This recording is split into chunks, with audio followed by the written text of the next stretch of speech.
Para lo que es la sesión del día de hoy, vamos a trabajar dos temas. Son dos temas grandes, por eso se proponen muy poquitos ejercicios. Sin embargo, la variedad de ítems que uno podría diseñar con ellos es bastante variada. Y por un lado tenemos el tema de optimización y por otro lado el tema de razones de cambio. Ambos son aplicaciones, es decir, se puede dar en un contexto meramente matemático o se puede también dar en un contexto un tanto más realista. Y digo un tanto más realista porque cuando trabajamos el tipo de modelizaciones matemáticas con las propiedades que podemos conocer hasta este momento, tal vez no sean las suficientes para decir, es que eso sí ocurre en una fábrica cuando desean producir tal tipo de artículos. Sin embargo, lo que estamos intentando hacer son aproximaciones a lo que sería, ¿verdad?, dichas aplicaciones en la vida real.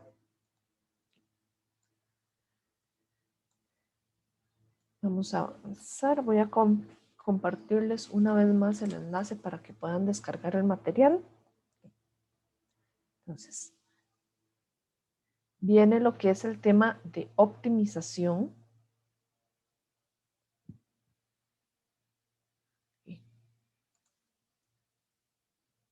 La parte de optimización consiste en hallar la mejor solución que nos pueden plantear bajo ciertas condiciones.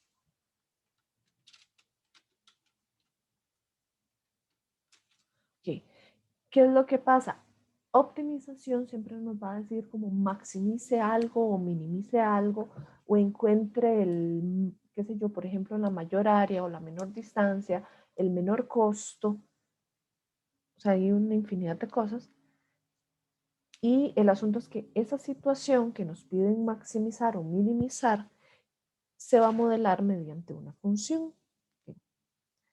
¿Qué elementos tenemos que identificar o tomar en cuenta cuando vamos a resolver este tipo de ejercicios? Bueno, primero que todo, va a existir una función que le podemos llamar objetivo o función a optimizar. No es que tenga este nombre en particular, sino que, o sea, es como darle un nombre para poder referirnos a él, tener una referencia. Okay. ¿Qué es lo que va a pasar? Esa función es la que nos van a pedir que maximicemos o minimicemos. En los enunciados de los ejercicios vamos a ver que dice cuál es el máximo volumen, cuál es la mínima distancia, cuál es el mínimo costo, cuál es, ¿verdad?, el producto máximo, la suma máxima, ese tipo de cosas. Entonces, de eso que nos pidan el máximo, fijo, vamos a poder establecer una fórmula, un criterio para ese algo. Entonces, ese alguien va a ser la función a optimizar. Extra eso, tenemos que identificar cuáles son las variables involucradas. Porque cuando nosotros hablamos de derivación, o en este caso optimización, para lo cual necesitamos derivar, nosotros derivamos en términos de una variable, o sea, y derivado con respecto a la letra X. O a lo mucho, por ejemplo, si utilizáramos derivación implícita. ¿Okay? Pero no va a ser el caso en optimización. ¿Okay? ¿Qué es lo que ocurre? Por ejemplo, si tuviéramos que trabajar con, qué sé yo, un rectángulo, el área de un rectángulo, entonces uno dice, bueno, tenemos por un lado la variable dependiente área, pero es que la fórmula del área está en términos de la base y la altura del rectángulo. Entonces uno dice, la pucha, ya no tengo dos variables, tengo tres, área, base y altura. ¿Verdad? Entonces, ese tipo de cosillas a uno lo dejan pensando. ¿Qué es lo que va a ocurrir?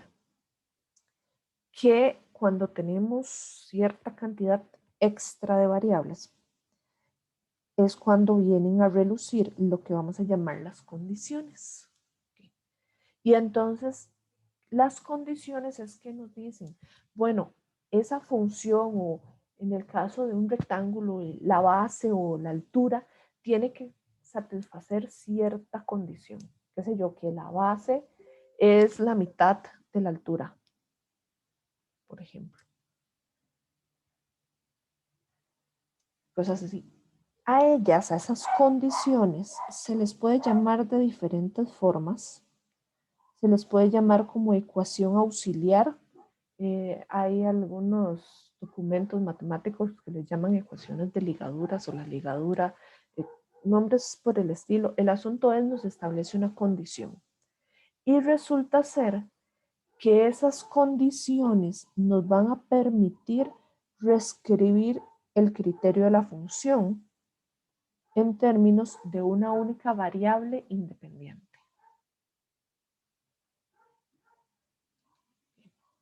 Ahora, ¿qué es lo que vamos a hacer con todo esto? Bueno, que esa función objetivo o esa función a optimizar, nosotros la vamos a derivar cuando ya está en términos de una única variable.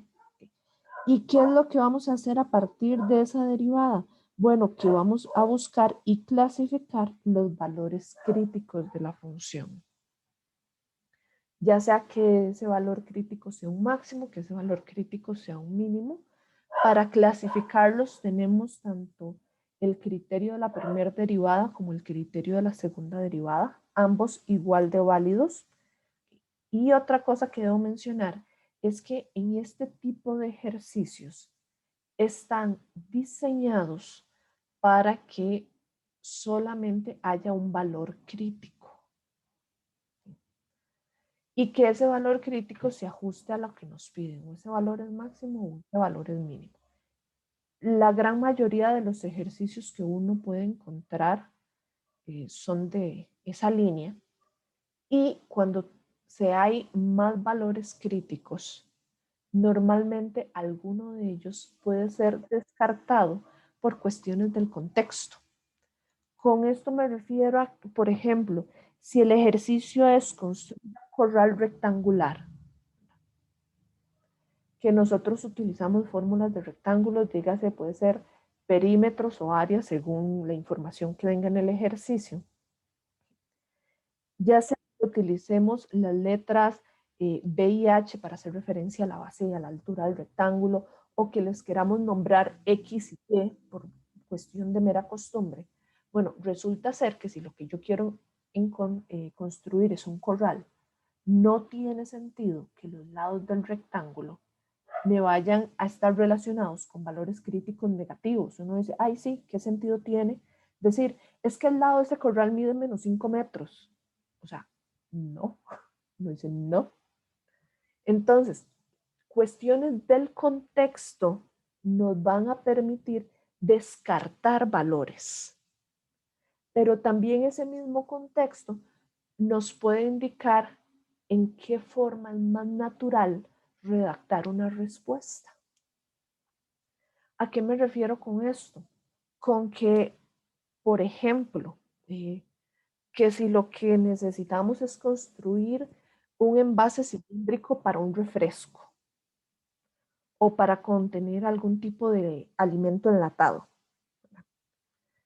que si les piden encontrar, bueno, cuál es la medida del radio o del diámetro de dicho envase, uno no va a responder.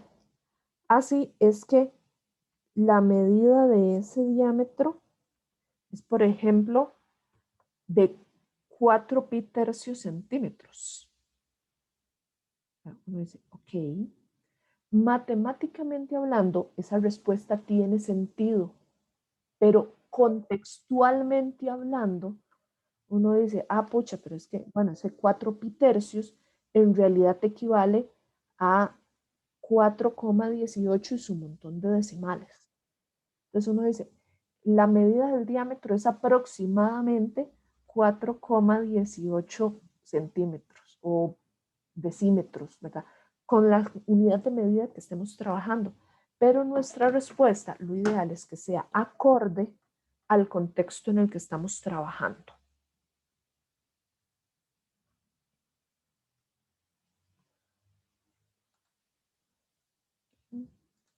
Un segundo, para los que han ingresado recientemente, les voy a compartir por el chat el enlace para que descarguen el material de esta sesión.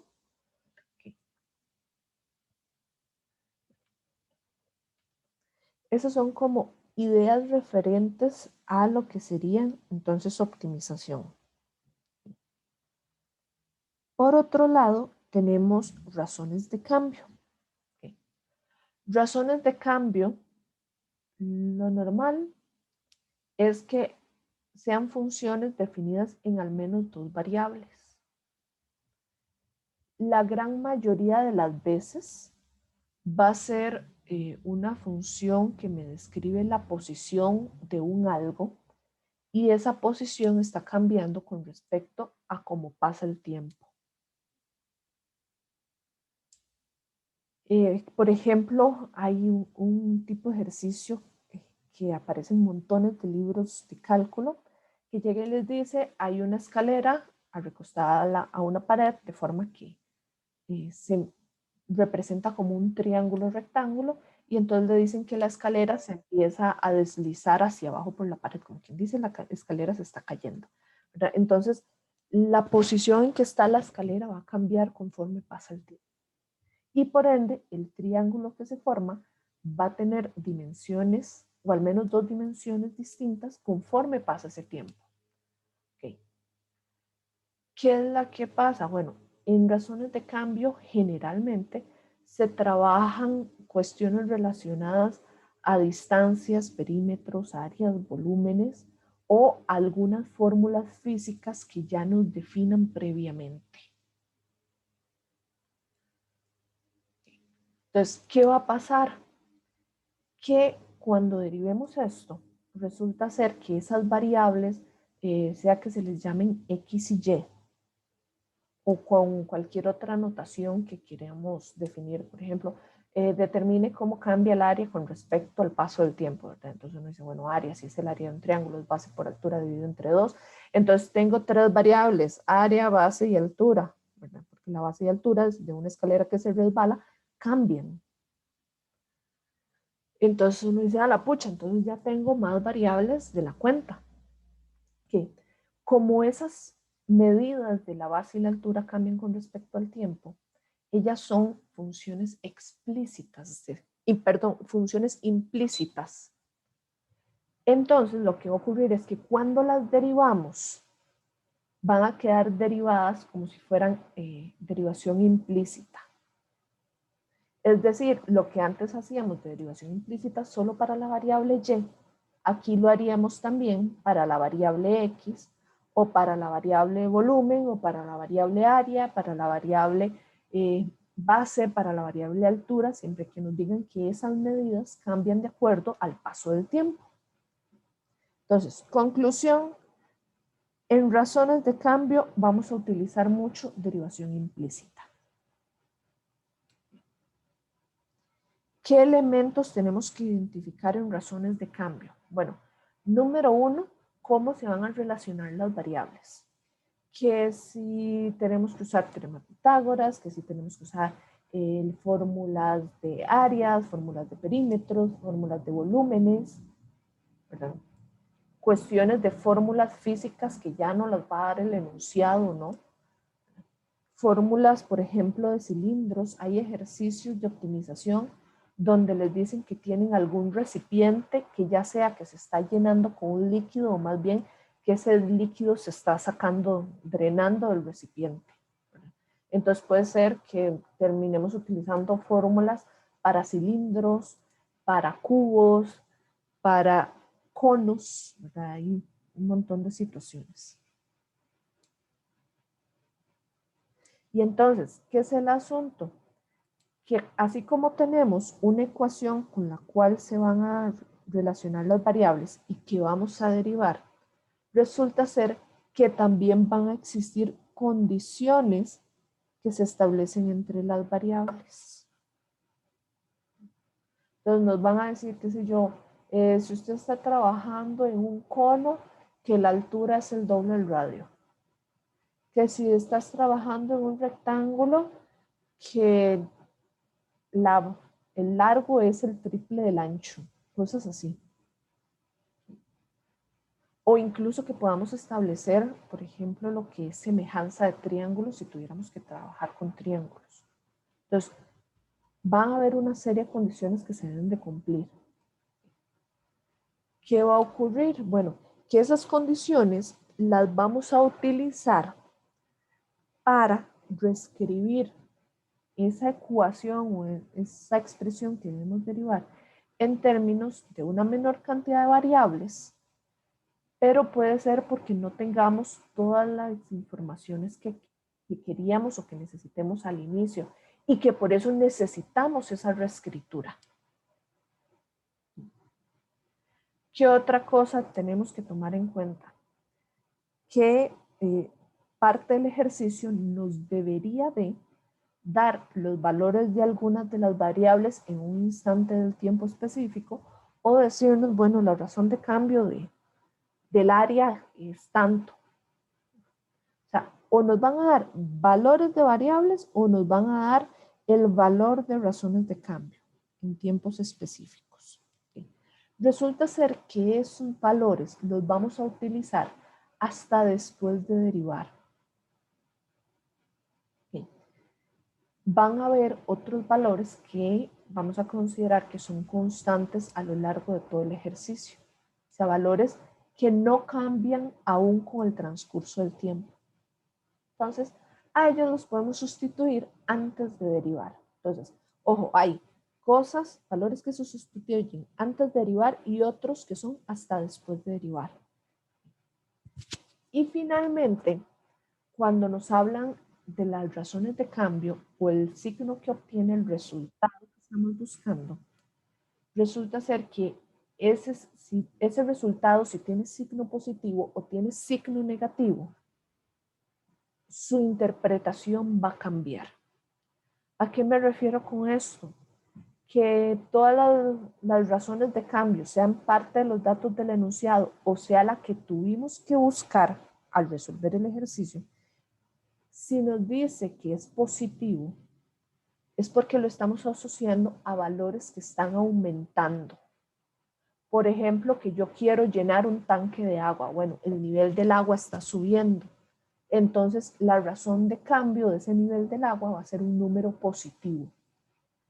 Sin embargo, si más bien es al contrario, es una medida que está disminuyendo, por ejemplo, que nos dicen ese mismo tanque de agua se está vaciando. Entonces, como la altura del nivel del agua está haciéndose cada vez más pequeño porque estamos vaciando el tanque, entonces la razón de cambio se va a interpretar como negativa. Entonces son como las relaciones. Lo positivo es porque hay un aumento en las razones de cambio y lo negativo es porque hay una disminución en las razones de cambio.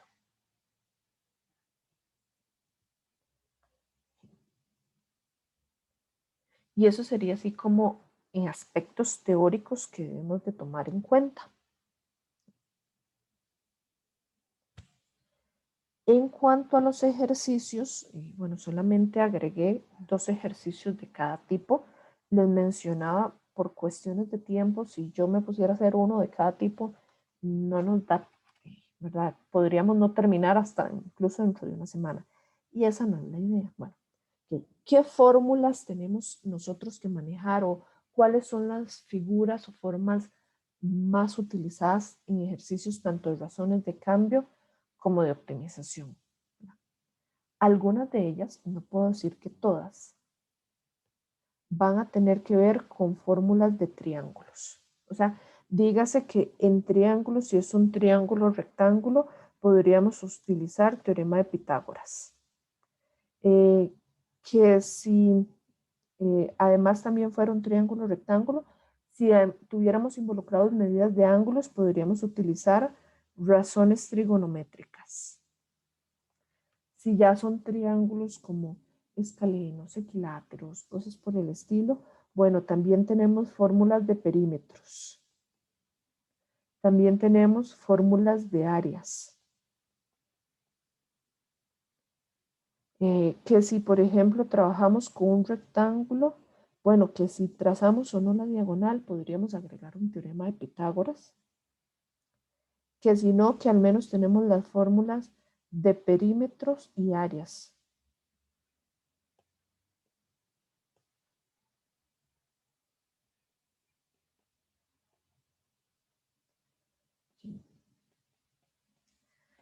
que incluso, por ejemplo, cuando trabajamos triángulos y rectángulos, podríamos agarrarlos a ellos dos y mezclarlos con condiciones del plano cartesiano.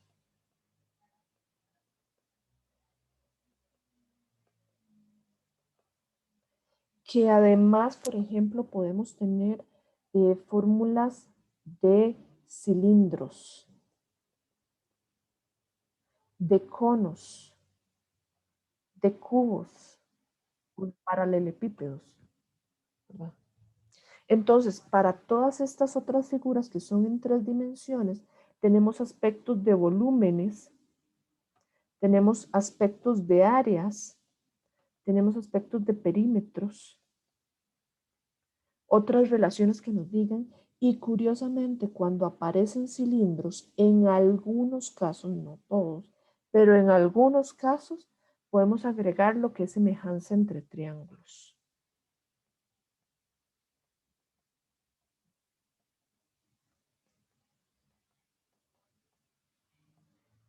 Y en la mayoría de estas figuras, sean triángulos, rectángulos, cilindros, conos o cubos, es normal que el enunciado no nos dé fórmulas, sino que se asuma que ya conocen esas fórmulas, que conocen la fórmula del cilindro, del volumen de un cilindro, que conocen la fórmula del área total de un cono, ese tipo de cosas, que saben cómo calcular el área o el perímetro de un rectángulo. O sea, se van a asumir.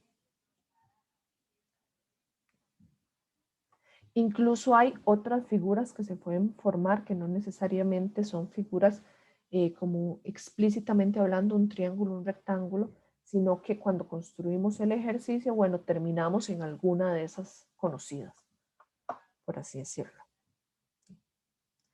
Pero ahora sí, avancemos con los ejercicios.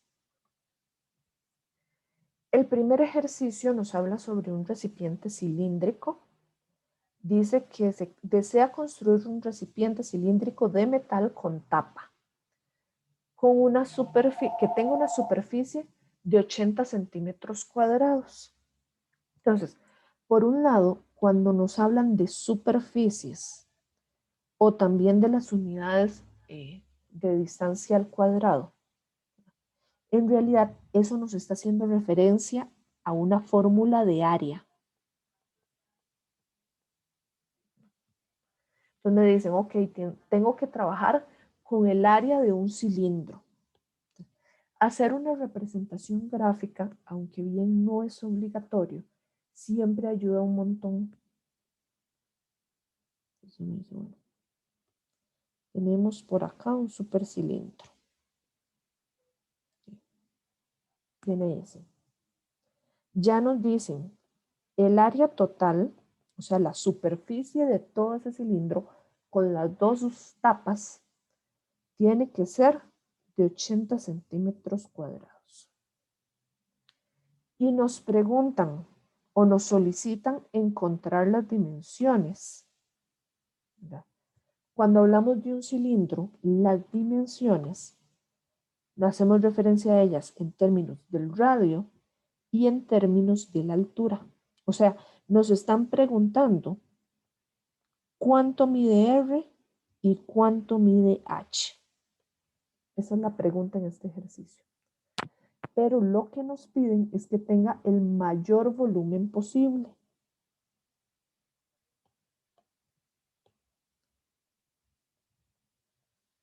Mayor volumen. Entonces, ojo aquí un súper indicativo. Cuando nos están diciendo mayor volumen posible, por un lado nos están indicando, trabaje la fórmula de volumen. O sea, ya no nos basta con la fórmula de área. Tenemos que trabajar la fórmula de volumen. Y como esa es la que nos piden que encontremos el mayor posible, esa es la fórmula que tenemos que optimizar. Entonces, vamos a optimizar volumen. Y eso significa que la fórmula del volumen es la que vamos a derivar.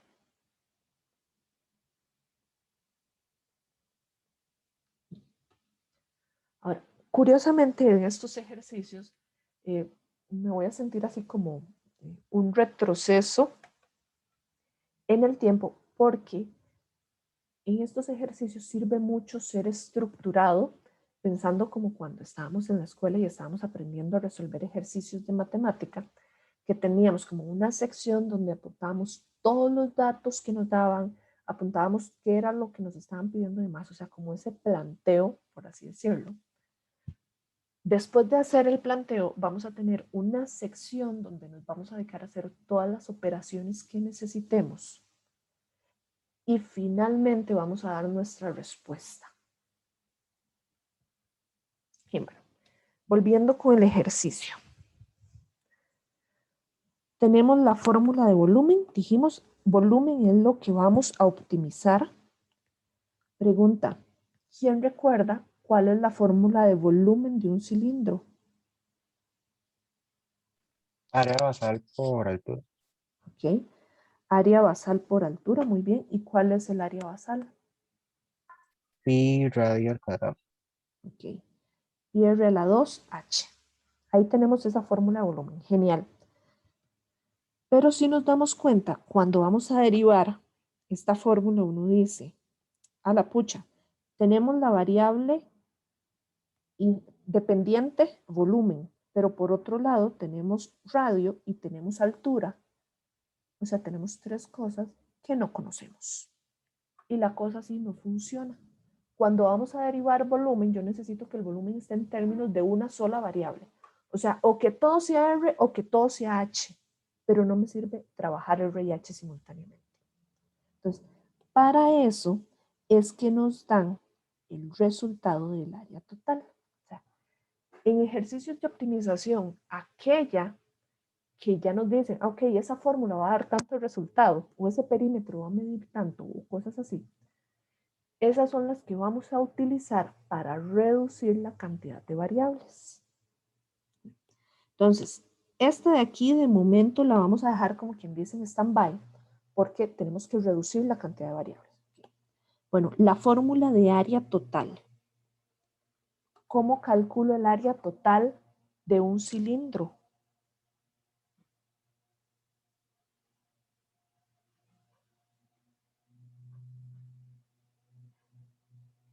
Circunferencia por radio más h, creo. Ok, sí, hay varias formas de escribirlo. La longitud de la circunferencia, ahí te faltó, vamos a ver. Esto es 2πr.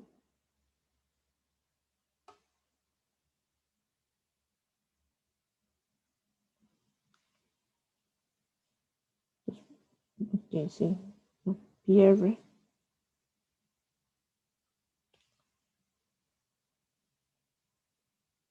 Πr por r más h. Aquí falta un 2. Ahí. Sería πr por 2r más h. Okay. Hay veces que esas fórmulas no son tan evidentes o no nos acordamos de memoria. Sin embargo, sí conocemos otras fórmulas relacionadas a esto. Sí. En sí, lo que podemos decir es que el área total es, por un lado, el área de estos dos círculos. Entonces uno dice, ok, dos círculos. Sería 2 veces πr cuadrado. Pero a su vez, si nosotros desenrolláramos ese cilindro, ¿verdad? Lo que tendríamos sería esto.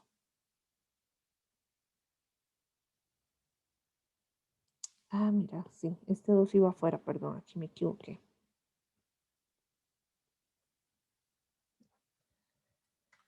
Entonces, curiosamente, la base de este rectángulo se tiene que ajustar a la longitud de la circunferencia, o sea que esa base va a medir 2πr multiplicando a h.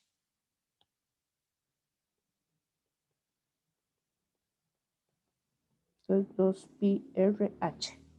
Si nosotros sumáramos esas dos cosas, 2πr cuadrado más 2πrh y sacamos un factor común, de ahí es donde llegamos a esta fórmula.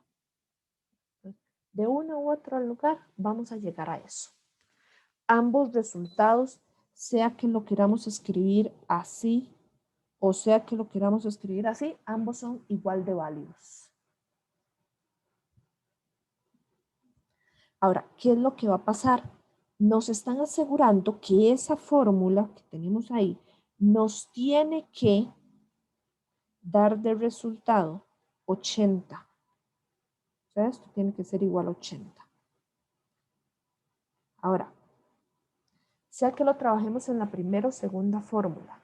¿Okay? ¿Qué es más fácil de despejar? ¿La R o la H?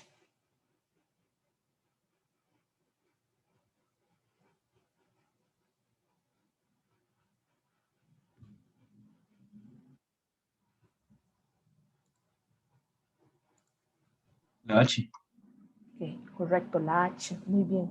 Entonces, uno dice, bueno, si vamos a despejar la letra H, sea que la despejamos desde aquí o sea que la despejamos desde aquí, el asunto es que vamos a sustituir esa H del volumen. Entonces viene el despeje. 2πrh es igual a 80 menos 2πr cuadrado y toda esta expresión que está multiplicando la voy a escribir dividiendo. Entonces viene aquí entre 2πr y ya le elimino de acá. Ahora, hay situaciones, hay cosas que podemos hacer ahí. Podemos simplificar, aunque sea decir, en el numerador saco un factor común 2 y ese se me va a cancelar con el 2 del denominador. Eso para pensar en irnos ahorrando trabajillo.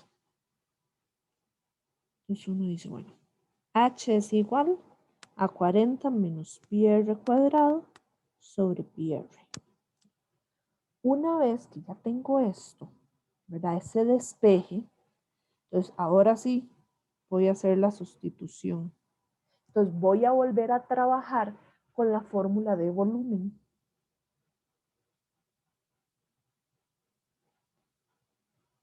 Voy a trasladar la ubicación de este dibujo.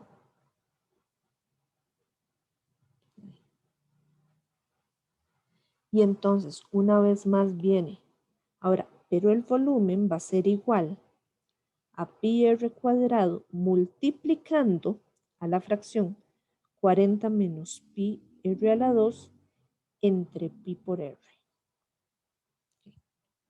Entonces, ya en ese punto, donde el volumen está exclusivamente en términos de la variable de radio, podríamos derivar.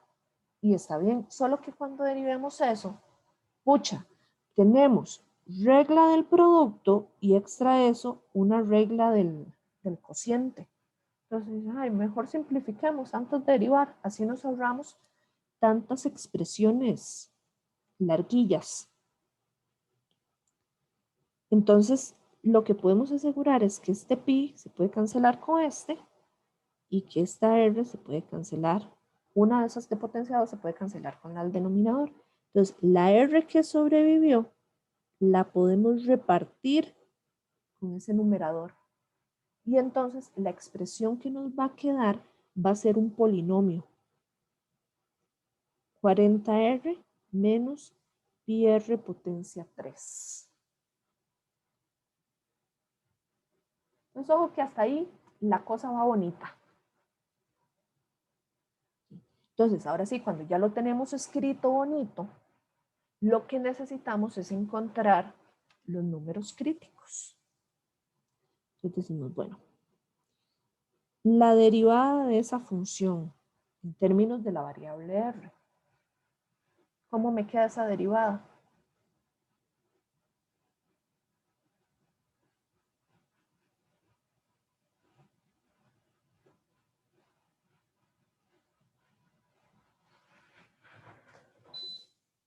Ahí es asumir que la r tiene el mismo comportamiento que la variable x, pero ¿cómo quedaría esa derivada? 40 menos 3 pi raíz cuadrado. R al cuadrado, perdón. Correcto, muy bien. Ahí tenemos eso. Y entonces, como nosotros tenemos que buscar los números críticos los hallamos en aquellos valores donde la derivada se hace cero o donde se indefine. Esto al ser un polinomio nunca se va a indefinir, pero sí podemos encontrar en dónde se hace cero. Entonces va a venir 40 menos 3pi r a la 2 igual a 0. Si esto lo resuelven, por ejemplo, con la calculadora al ser una ecuación cuadrática, lo que van a obtener son valores en decimales. Si lo que hacemos es despejar la r, entonces tendríamos que r cuadrado, voy a hacer aquí una cosita antes, voy a asumir que esta expresión pasó al lado derecho, entonces 40 es igual a 3pi r cuadrado, y entonces el 3pi que está multiplicando puedo quitarlo de ahí y colocarlo dividiendo.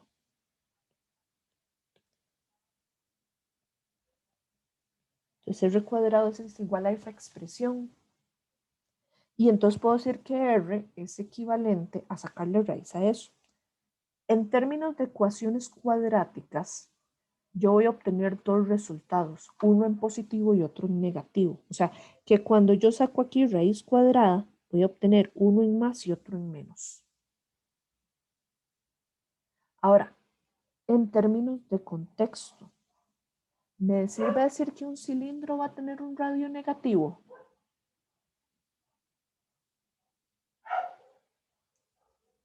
No, Tipo no. O sea, tipo no, ¿verdad? Correcto. Entonces, vean que hay resultados matemáticamente correctos, pero que el contexto nos obliga a descartar. Entonces aquí no tiene sentido el valor negativo.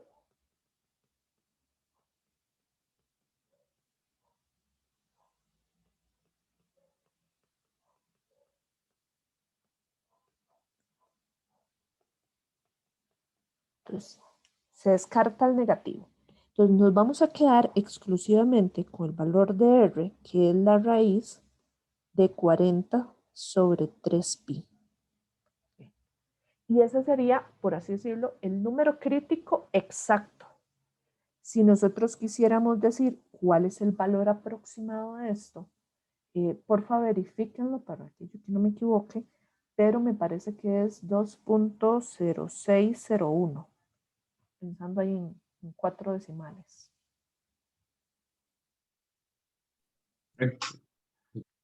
Ok, pura vida. Entonces, ese es nuestro número crítico.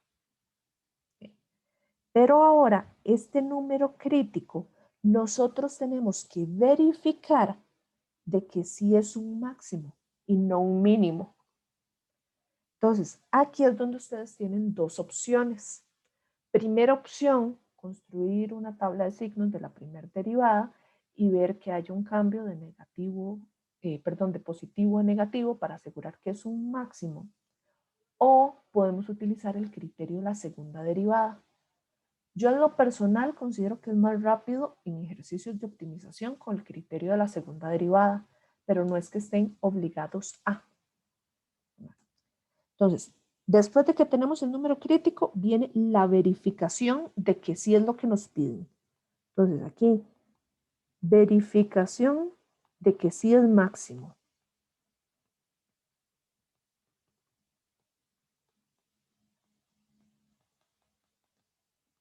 Entonces, reitero, voy a hacerlo a través del criterio de la segunda derivada. Entonces, para eso necesito la segunda derivada, que en este caso es derivar esta expresión de acá. Su derivada me va a quedar como menos 6 pi r. Y lo que necesito es que esa segunda derivada la voy a evaluar en el número crítico. 40 sobre 3pi.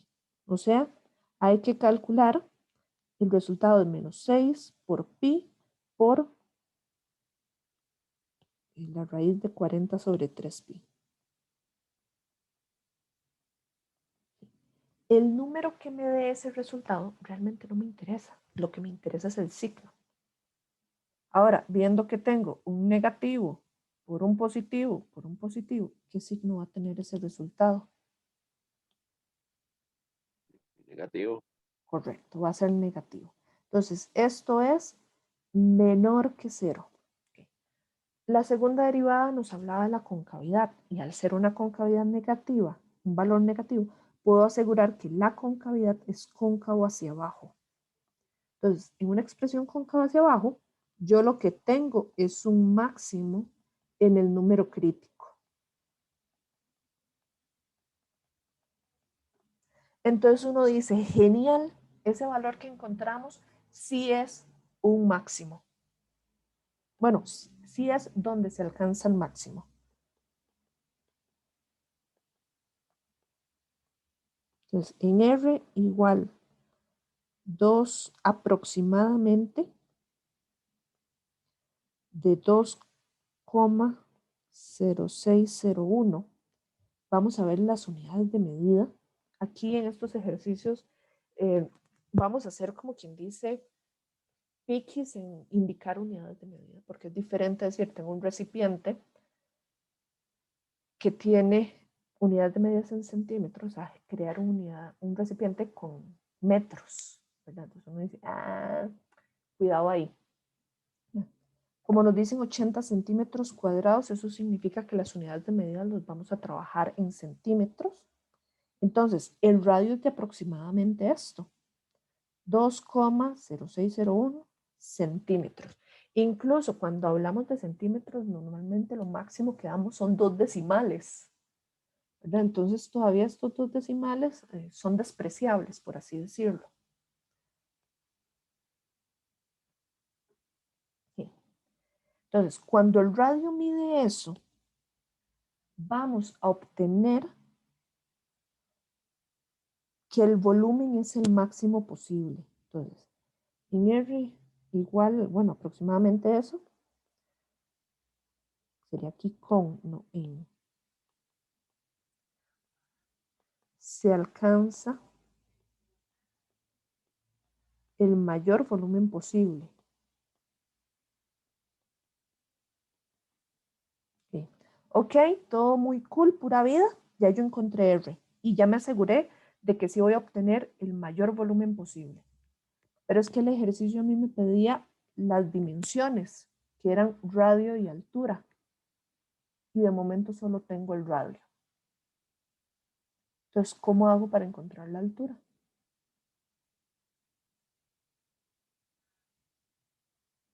Reemplazamos con el radio. ¿Sí? Y de hecho, vean que aquí ya nosotros habíamos hecho un despeje.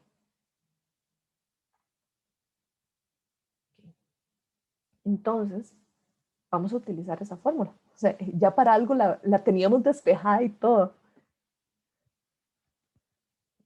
Ahorita contesto una pregunta que acabo de ver en el chat que está interesante. Aquí, vamos a ver. Bueno, entonces, altura tiene que ser igual a 40 menos pi multiplicando r cuadrado, que de momento lo vamos a poner como 40, la raíz de 40 sobre 3pi con potencia 2 entre pi multiplicando la medida del radio. Okay. Aprovechando el hecho de que este ejercicio nos permite trabajar un contexto, ¿verdad? Donde no necesariamente estamos en la obligación de dar respuestas tan matemáticamente exactas. No es que esté mal darlo matemáticamente exacto, y de hecho muchos profesores puede ser que así lo enseñen, y está bien. Sin embargo, ¿verdad? Como reitero, este es un ejercicio de un contexto geométrico. Entonces se presta a que podamos dar la respuesta como aproximaciones de decimales. Esto aproximadamente va a valer 4,1203.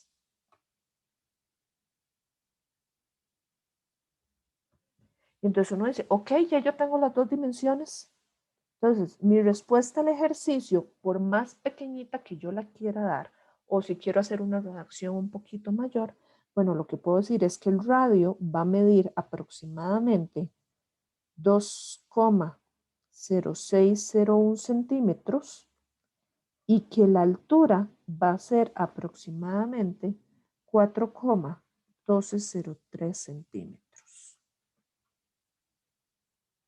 ¿Pero qué tiene que contener la respuesta? Bueno, la respuesta tiene que contener esos valores que me piden y además ponerle como mínimo las unidades de medida.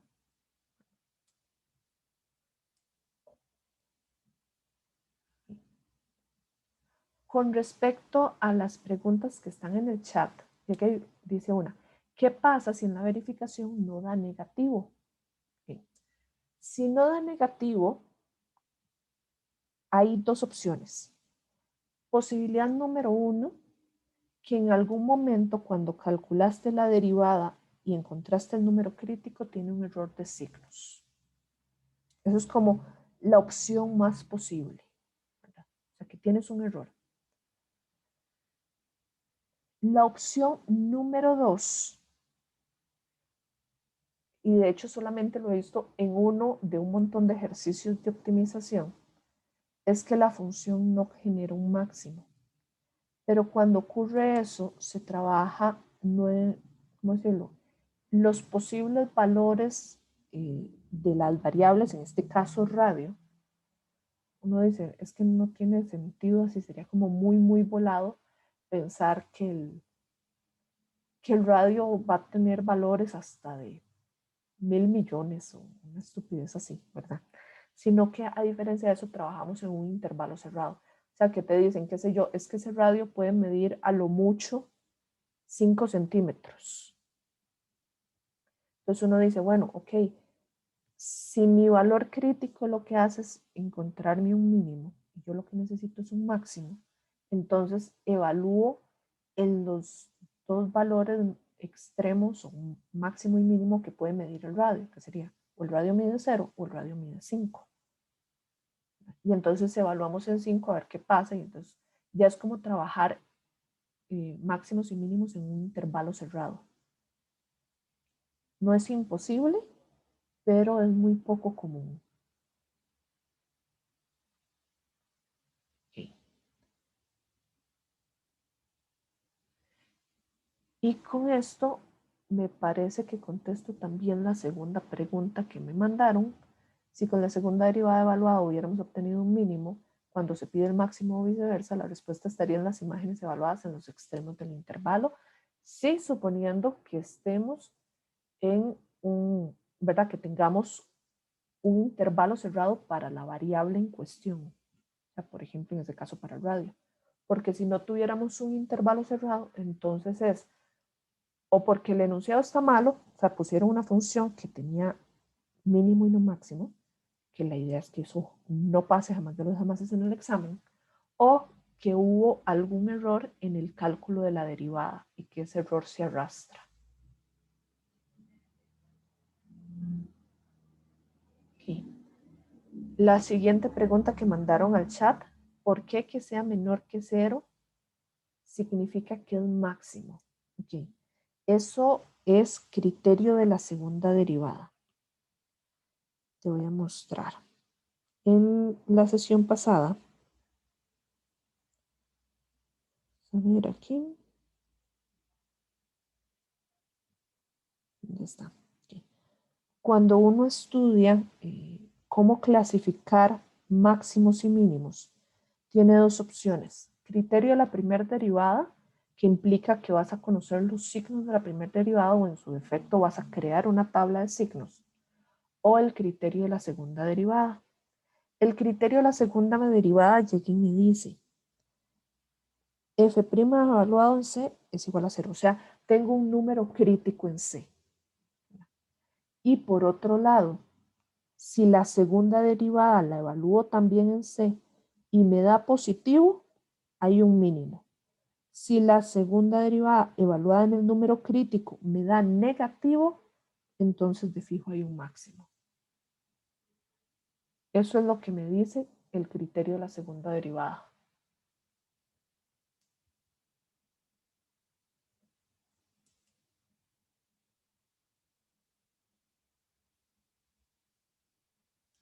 Okay. volviendo a la sesión de hoy, hay otra pregunta que llegué, dice, en algunos ejercicios que aparecen en el libro se dice que como máxima área de un rectángulo en un semicírculo, por ejemplo, al final resulta que es un cuadrado y uno lo dejaría así como cuadrado o hay que agregar otra nota de cómo sería. Ok. En muchos casos, pero no en todos, cuando queremos optimizar una figura que tiene que ver con un rectángulo, en muchos llegamos a la respuesta de que es un cuadrado. ¿Sí? Curiosamente, geométricamente hablando, un rectángulo me exige tener pares de lados paralelos, por ejemplo, las bases y las alturas que sean paralelas entre sí, y además de eso que se forme un ángulo de 90 entre ellos. Aunque estamos acostumbrados a pensar que en un rectángulo de 2 en 2, ¿verdad? Por pares, los lados miden distinto, o sea, qué sé yo, que la altura es mayor que la base o que la base es mayor que la altura. Bueno, resulta ser que los rectángulos geométricamente hablando no me exigen esa condición. Yo puedo decir que aun cuando mis 4 lados miden lo mismo, cumple todas las condiciones de un rectángulo. Tengo 2 pares de lados paralelos entre sí y se me forman ángulos de 90 entre 2 lados consecutivos. Ahora, si bien eso pasa en muchas ocasiones, si hacemos construcciones de ejercicios donde tiene que ver, qué sé yo, costos porque quiero construir una cerca, aun cuando se maximice el área o demás, esas otras donde ya metemos más condiciones, no necesariamente nos va a quedar como un cuadrado. Puede ser que nos quede ya así como ese rectángulo cuyos lados de 2 en 2 miden diferente. Y en cuanto a la respuesta que habría que dar de que si se da una nota o cómo sería, y nada más dices que todos los lados de la figura de ese rectángulo van a medir tanto. Fin.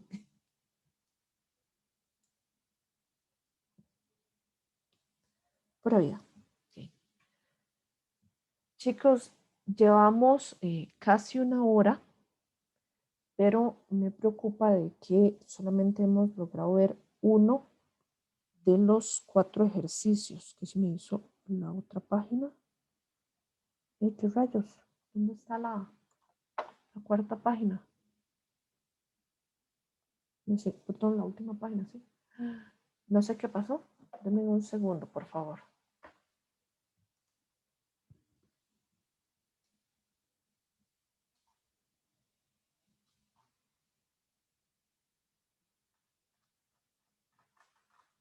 ¿Qué rayos?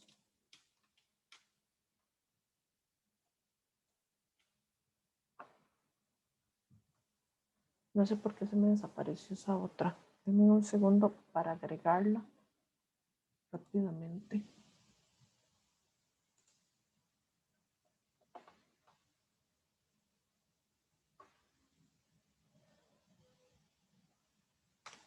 Y está eso.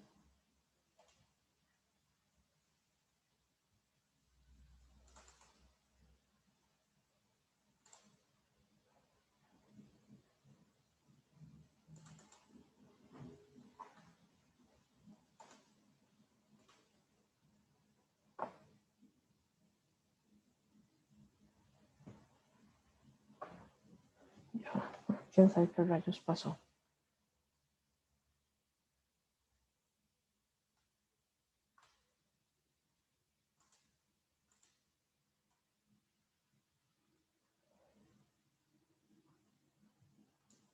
¿Qué rayos pasó aquí? No sé. Se volvió loca esta cosa. Vamos a hacerlo entonces desde la tablet.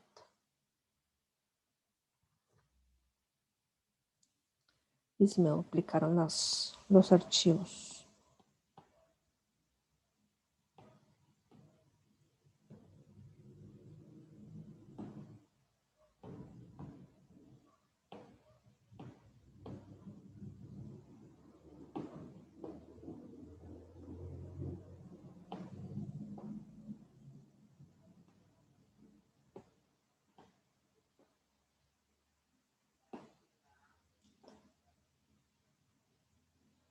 Bueno, pero al menos ya quedó ahí.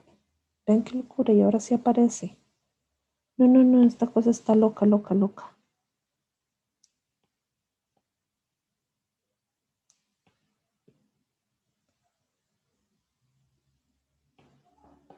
¿Qué rayos pasó aquí, por Dios? Denme un segundo para reacomodar esto.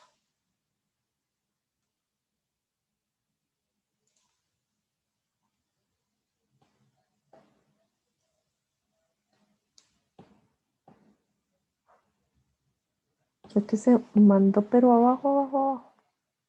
Segundo, porfa. Ok, ahora sí. Bueno, como les mencionaba, este segundo ejercicio, ¿verdad? Si le vamos a dedicar ahorita mucho tiempo, me preocupa que no nos alcance para lo que sería optimización, pero al menos vamos a dejar un planteo sobre qué es lo que nos están pidiendo y qué fórmulas vamos a utilizar. Ya que dice, el área de un rectángulo es 8 centímetros. Entonces, sí o sí, vamos a terminar utilizando la fórmula de área, pero como en esta nos dan un resultado, ella nos va a servir para despejar. Entonces, en el asunto tenemos que trabajar con un super rectángulo por acá. Nos dicen el área. Ya sea que ustedes tienen aquí la libertad de, qué sé yo, ponerle X y Y a los lados del rectángulo. Que si quieren ponerle base y altura, pueden hacerlo. O sea, ustedes pueden utilizar las variables que quieran, literalmente. Como hay una costumbre de que sean base y altura, entonces las voy a nombrar así, B y H. Entonces, el área base por altura me tiene que dar 8.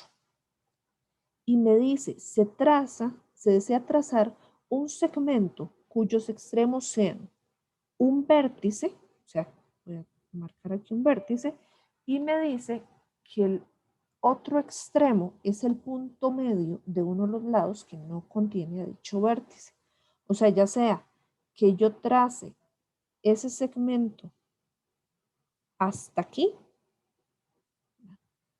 donde me partió este lado a la mitad, o tengo la opción de haber trazado ese segmento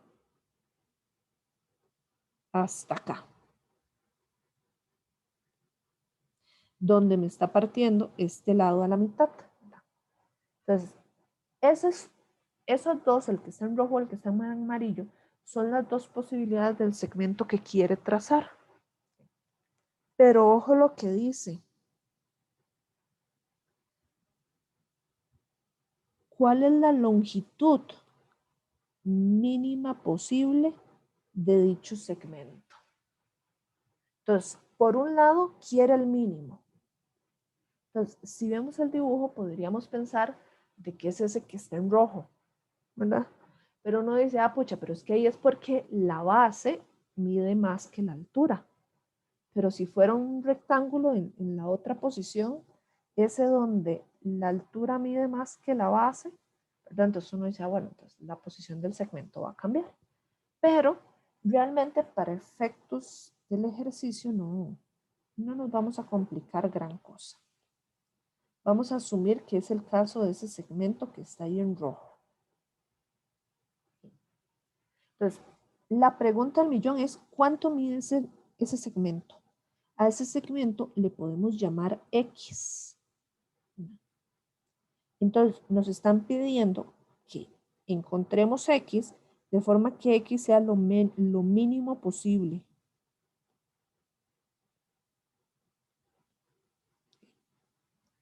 Pero pregunta, ¿cuál fórmula o qué cosa derivo yo para encontrar esa X? ¿Se podría usar Pitágoras? Correcto, puede usar Pitágoras. Como es un triángulo rectángulo, ¿verdad? Cuando se nos forme esto, un triángulo rectángulo, donde todo lo que tiene que ver son las medidas de los tres lados, entonces Pitágoras es la salvación. Entonces, por medio de Pitágoras podríamos decir, es que la hipotenusa al cuadrado, que ahí estaría representado por X, es igual a h al cuadrado más, pregunta, si yo pongo aquí b al cuadrado, ¿estaría bien? No, tiene que ser la mitad. Tiene que Y ser la B medios. Ajá, b medios. Pero entonces vendría aquí b medios entre paréntesis potencia 2. Entonces, podemos ir derivando desde ahí, ¿está bien? O podríamos decir, bueno, es que x es igual a la raíz de esa cosa, porque al final de cuentas, lo que necesitamos es el valor de esa x. Okay. Ahora, ¿qué otra cosa va a ocurrir? Bueno, que x está en términos de h y de b, o sea, está en términos de dos variables. Y eso no funciona así, no nos sirve. Entonces, con la fórmula que ya teníamos acá, donde el área base por altura es igual a 8, entonces ustedes tienen ahí la libertad después de despejar o la B o la H. Total libertad. Entonces, aquí vean que despejar B o despejar H tiene igual dificultad, por así decirlo. No era como el caso del ejemplo anterior, donde era mucho más fácil despejar la H que la R. Entonces, en términos de qué letras quieren dejar ustedes eso, total libertad de ustedes. Entonces aquí x es igual a, por ejemplo, voy a despejar la letra h. Entonces h es igual a 8 entre b. Entonces me va a quedar que x es la raíz cuadrada. 8 entre b potencia 2 más b sobre 2 potencia 2. Entonces cuando esa x se derive, va a haber una regla de la cadena, porque tengo que derivar una raíz y lo que hay adentro de ella. ¿Verdad? Pero ahí, bueno, para poder aprovechar el tiempo que nos queda, esto se los dejo para que ustedes lo completen.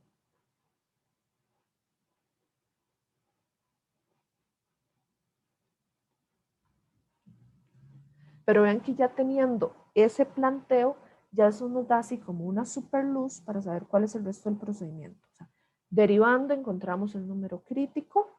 Si hubieran que descartar valores, se descartan valores.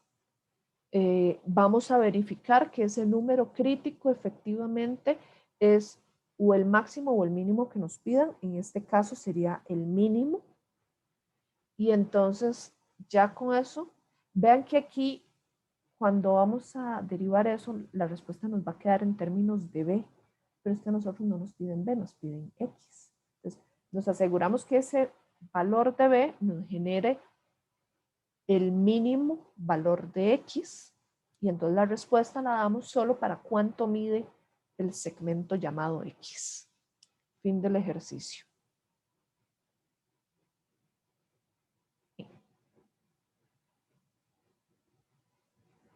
Vamos ahora con cosillas de razones de cambio.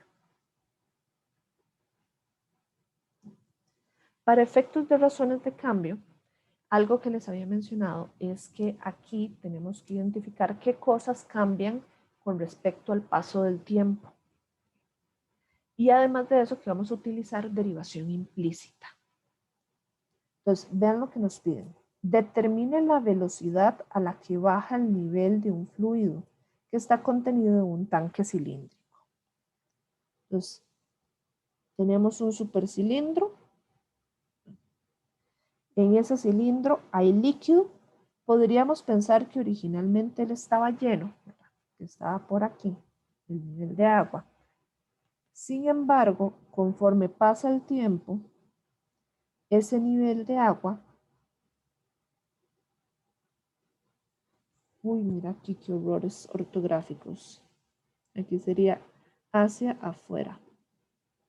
Perdón ahí. Okay. Entonces, como está bombeando el agua hacia afuera, resulta ser que ese nivel de agua está disminuyendo. Entonces, esta medida aquí va hacia abajo. Incluso vean que nos dice, el nivel del agua baja. Ahora, en términos de signos, esa interpretación del signo, bajar un nivel de agua, ¿qué va a implicar? ¿Que el resultado va a tener un número positivo o va a tener un número negativo? Pues negativo. Negativo. Correcto, muy bien, negativo. Entonces, eso nos da incluso una pista de si el resultado que obtuvimos podría estar bueno o malo.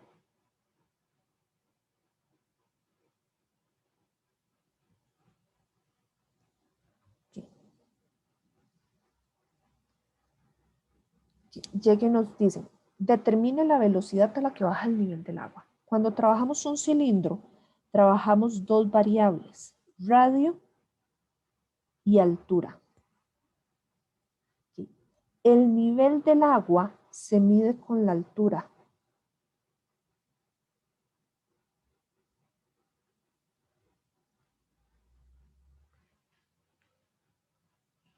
Entonces, cuando nos piden a qué velocidad baja el nivel del fluido, las velocidades se interpretan como la primera derivada. O sea, nos están preguntando literalmente, bueno, voy a apuntarlo aquí abajito,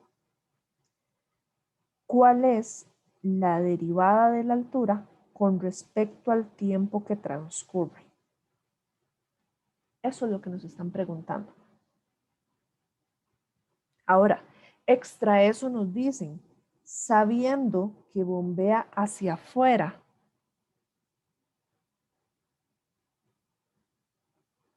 el fluido a razón de 300 litros por minuto.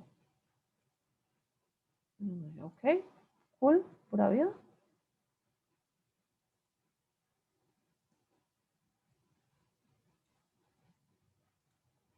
Un segundo porque algo se me cerró aquí en la compu. Me preocupa que haya sido algo importante.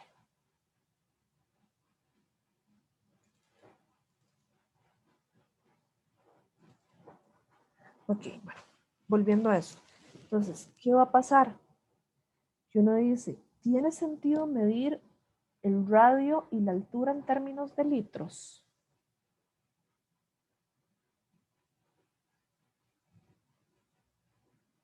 ¿Qué dicen ustedes? No. No, ¿verdad? Y nos conviene medirlo, ya sea en centímetros o en metros o lo que sea. Y para eso nos dan este factor de conversión. Un metro cúbico es exactamente lo mismo que un litro.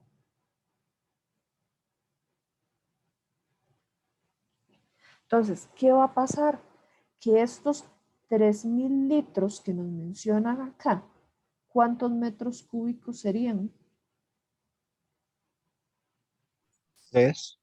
Ok, perfecto. 3 metros cúbicos, muy bien. Ahora, hasta ahí tenemos eso. Nos están preguntando cuál es la derivada de la altura con respecto al tiempo, pero cuando nos dicen una razón, o sea que nos digan la palabra velocidad o la palabra razón, ambas nos hacen referencia a la derivada. Entonces, esos 3 metros cúbicos por segundo nos dicen bombea hacia afuera. Metros cúbicos, ok, metros cúbicos, ¿qué es? Va a estar relacionado con el radio, va a estar relacionado con la altura, va a estar relacionado con el volumen, va a estar relacionado con el área. ¿Con qué va a estar relacionado esos 3 metros cúbicos? Con el volumen. Perfecto, muy bien, con el volumen. Entonces, esos 3 metros cúbicos hacen referencia a la derivada del volumen con respecto al paso del tiempo. Pero pregunta, si yo estoy bombeando esa cosa hacia afuera, mi volumen de agua, la cantidad de agua que tengo dentro de ese recipiente está disminuyendo. Entonces, ese resultado, ese 3, ¿va a ser positivo o va a ser negativo? Negativo. Correcto, va a ser negativo.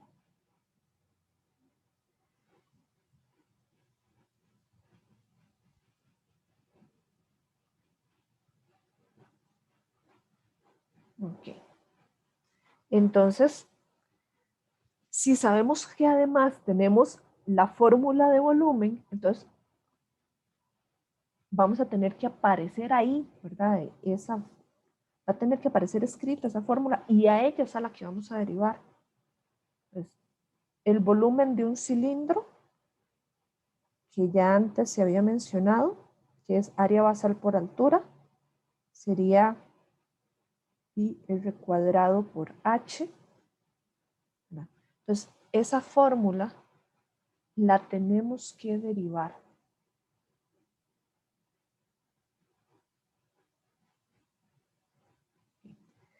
Pregunta, ¿verdad? Si uno dice, bueno, y es que ¿cómo yo derivo el radio y la altura?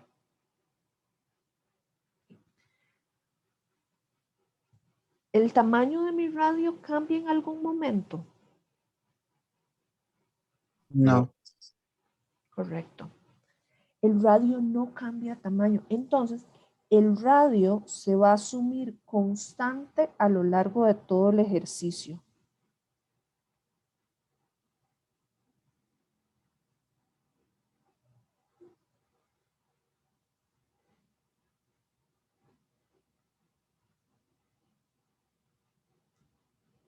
¿Sí? Porque no cambia de tamaño.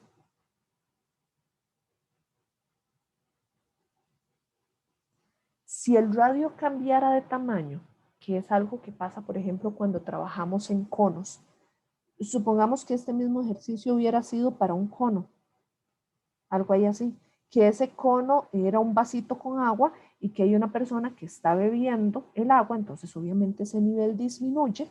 Entonces, en un caso como este, sí, la medida del radio y de la altura va a llegar a un punto donde va a ser distinto, porque entonces el radio con el que medimos esa cantidad de agua y la profundidad a la cual se encuentra sí cambia, pero en el caso del cilindro no, ¿verdad? Entonces, vean que solamente por tener un objeto un geométrico distinto, entonces las derivadas pueden cambiar.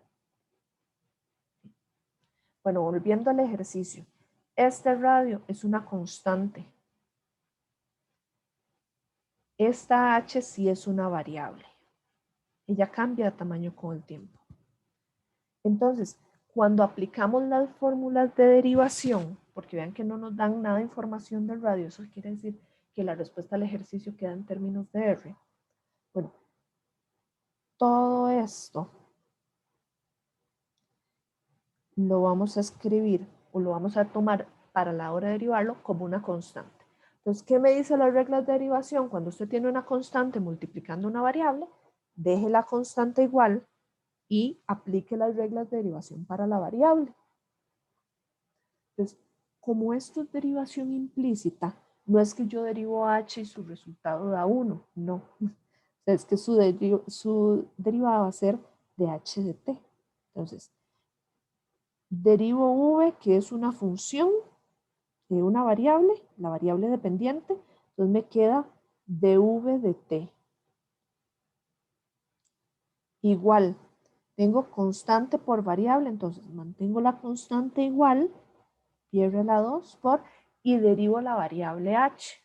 Como se deriva, no hay exponente que bajar ni nada así, es 1 por dh de t. O sea, esta es la derivación implícita para todas las variables del ejercicio, para la variable u y para la variable h. Entonces, ¿qué hacemos después de eso? Vamos a sustituir la expresión a términos de despejar de h de t, porque es lo que nos están pidiendo encontrar. Entonces, a ella la despejamos. dv de t si lo podemos sustituir, entonces viene menos 3. Las unidades de medida aquí las podemos dejar hasta el puro final. Menos 3 es igual a pi r cuadrado multiplicando a dh de t. Entonces, ese pi r cuadrado que está multiplicando se va a colocar dividiendo. Entonces, menos 3 sobre pi r cuadrado es igual a dh de t. Este tipo de soluciones, cuando nos quedó en términos de una letra de la medida del radio que no conocemos, se les llama soluciones paramétricas, ¿verdad? Porque la solución depende del valor que sea R, pero como no sabemos exactamente quién es, entonces lo dejamos como R. Entonces, a nivel de respuesta o de procedimiento ya no tenemos nada más que hacer. Pero lo que sí podemos decir, y ojo que el negativo que tenemos aquí, este negativo de acá, es el que nos va a indicar si el resultado de esa velocidad con la que se va vaciando ese tanque va en disminución. Disminuye o decrece, como quiera de las dos formas que lo queramos interpretar. Entonces, a nivel de respuesta, que lo que nos solicitaba es determine la velocidad a la que baja el nivel de fluido. Bueno, el nivel de fluido decrece a una velocidad de 3 sobre pi r cuadrados. Y vamos a ver qué unidades de medida le tengo que poner. Okay. Las velocidades o las rapideces va a ser una longitud, una medida de distancia entre tiempo. En este caso, en este ejercicio, vean que la distancia, la altura la estamos midiendo a través de metros, por eso el volumen era con metros cúbicos. Entonces, metros por, ¿y qué unidad de tiempo vamos a utilizar? Minutos. Muy bien. Que se me quedó esa M. Ahí. Minutos.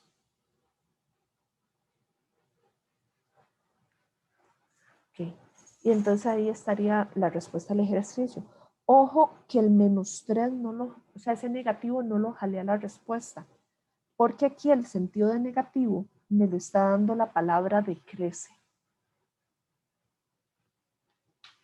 Por así decirlo, son como equivalentes uno con el otro. O pongo decrece o lo pongo el negativo. No hace falta ponerlo. Ambos.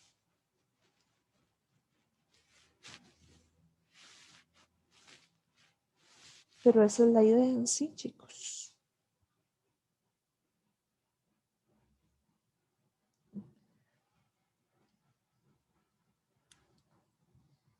Extra eso, bueno, está el otro ejercicio de razones de cambio. Jalé el que correspondía al que se hizo el año pasado. La solución también está en la plataforma de Global UCR, en la parte de exámenes anteriores. Ahí está el examen y la solución al puro final por aquello. Entonces, vamos a montar la base de este ejercicio, pero se los voy a dejar para que ustedes lo terminen de desarrollar. Entonces, que dice, los lados de un rectángulo cumplen que el largo es el doble del ancho. Entonces, primera situación, tenemos, ¿qué rayos? Perdón.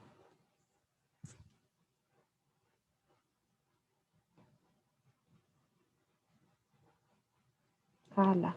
Ya se volvió loca esta cosa.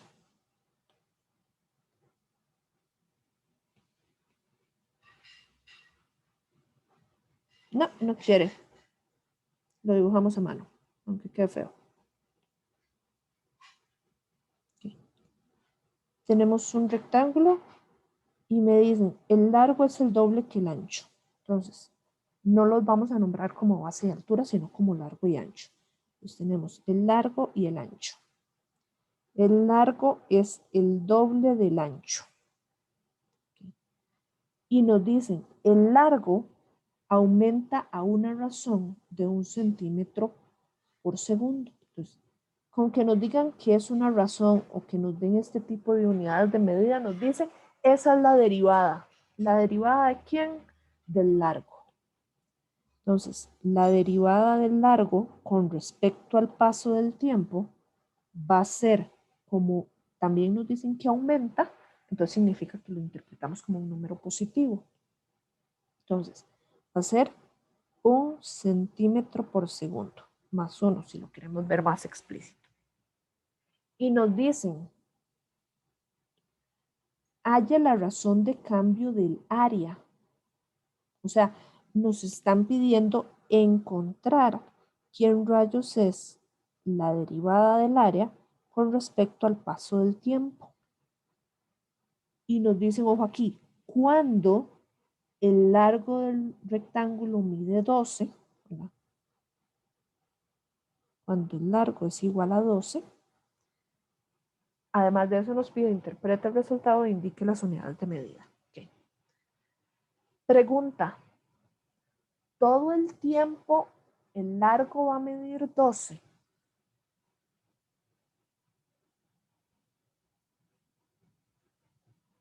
No. No. Y ahora, sabiendo que el largo es el doble que ¿el ancho es constante o también es variable?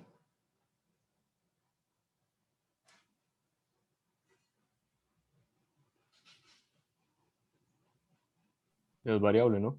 Correcto. Entonces, hacemos una anotación aquí. No, esta anotación no es de carácter obligatorio, pero es un indicativo muy fuerte para nosotros. Que las medidas de ellos cambian con respecto al tiempo.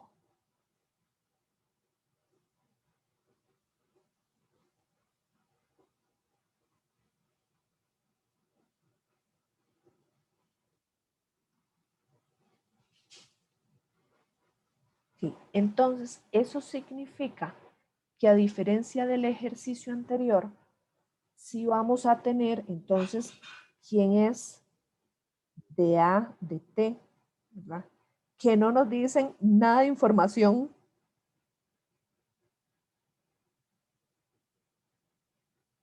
E incluso que, por ejemplo, si partimos de la fórmula de área, porque ojo que nos hablan del área, el área de un rectángulo está dada como, en este caso, largo por ancho, que es el análogo a base por altura. Okay.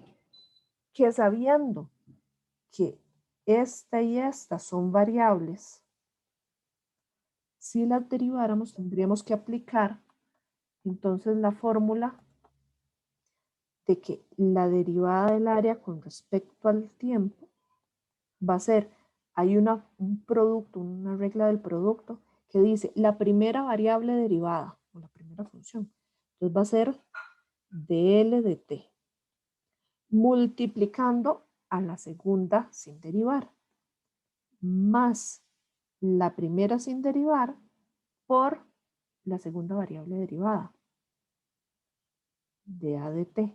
Okay. Y uno dice, bueno, esta es la que me piden encontrar, de esta tengo información, de L tengo información incluso, pero no me dicen ni esto ni esto.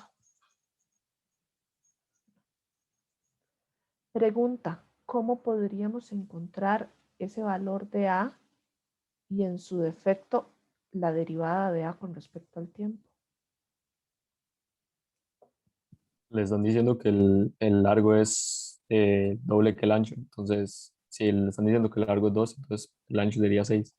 Ok, el ancho es igual a 6. Perfecto, entonces uno dice, bueno, ya tenemos también este.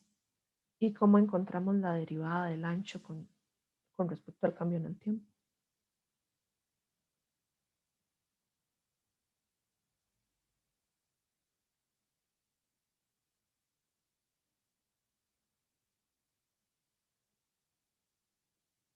¿Podría repetir cómo encontró que A es igual a 6? Ok, porque nos daban esta condición de que el largo es el doble del ancho. Entonces, si utilizamos esa fórmula en esto, con el que el largo es 12, podemos decir que entonces el ancho es 6. O sea, mezclando estas dos cosas, es que obtuvimos esta.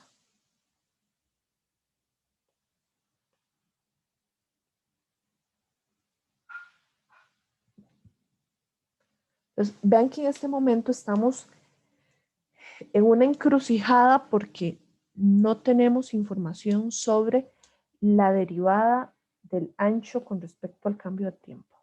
Entonces, aquí hay dos opciones de trabajo. ¿Okay? En este ejercicio ambas son válidas, pero no siempre ambos caminos van a ser válidos. Entonces, lo que podemos hacer es utilizar esto de aquí para reducir la cantidad de variables.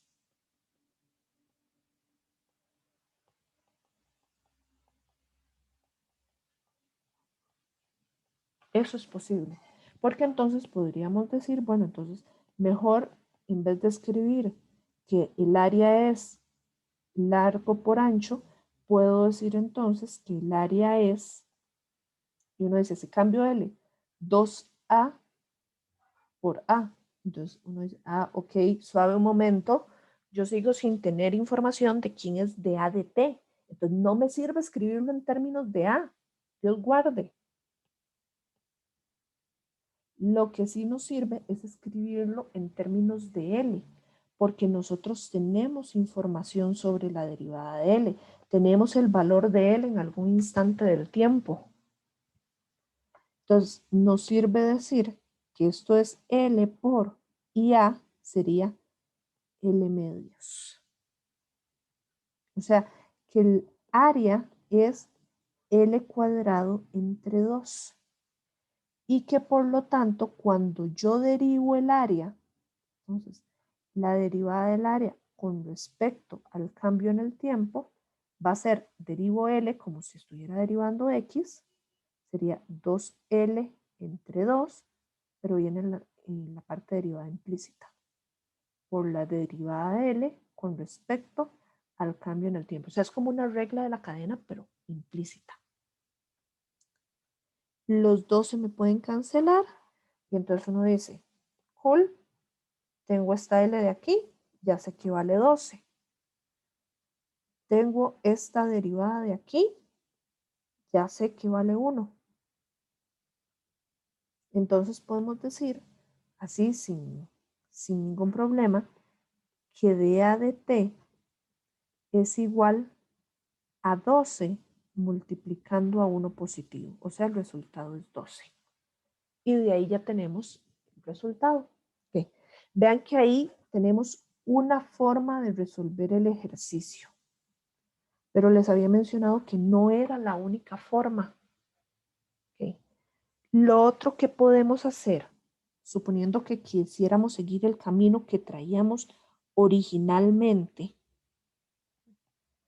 tenemos la situación todavía de que quién rayos o cuál rayos es el valor de la derivada del ancho con respecto al tiempo. Y entonces resulta ser que nosotros podemos usar la expresión L es igual a 2 ancho. Porque si L es igual a 2 anchos, al doble del ancho, entonces puedo decir que si yo derivo esa expresión a ambos lados, dL de t tiene que ser igual a 2 dA de t. Entonces, dL de t medios tiene que ser lo mismo que dA de t. Entonces uno dice, cool. Entonces, esto de aquí lo jalamos para acá. Entonces nos queda dA de t es igual dL de t por A más L por dL de t entre 2. Y sustituimos todos los valores. Entonces esto va a ser 1 multiplicando al ancho que es 6 más 12 multiplicando de L de T, que es 1 entre 2. O sea, esto me da 6 más 6, que el resultado sigue siendo 12.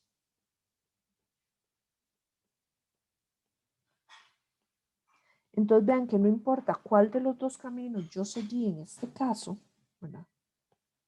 Pude encontrar cuál era el valor de la derivada del área con respecto al cambio en el tiempo. Entonces, a nivel de respuestas, ¿qué va a ocurrir? Bueno, me dicen, interpreta el resultado. Si ese resultado es positivo, ¿cómo lo puedo interpretar entonces?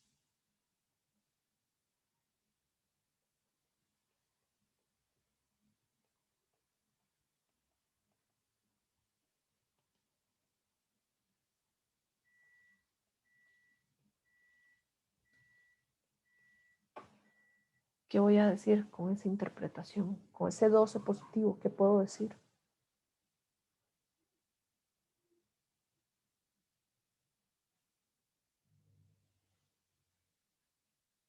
Ok, ahí me mandaron un mensaje privado. Sí, efectivamente crece. O también este otro que me acaban de poner, aumenta a razón, pero sí. O sea, ese que sea positivo es que aumenta o crece. La palabra que mejor se nos ajuste.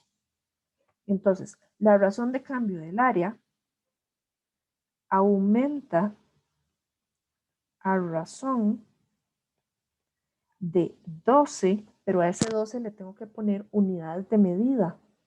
Okay. Si ya vimos que el ejercicio lo están trabajando en centímetros por segundo, al menos en el largo, para el área, ¿qué unidades de medida voy a utilizar entonces? Centímetros al cuadrado entre segundo. Perfecto, muy bien. Centímetros al cuadrado entre segundo. Y ahí está resuelto.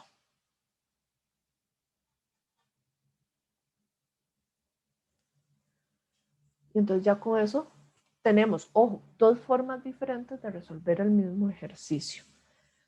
A nivel de examen, basta con una. No hace falta el montón de formas, pero esa viene siendo la idea. No sé si de este ejercicio hay más dudas o de la práctica en general.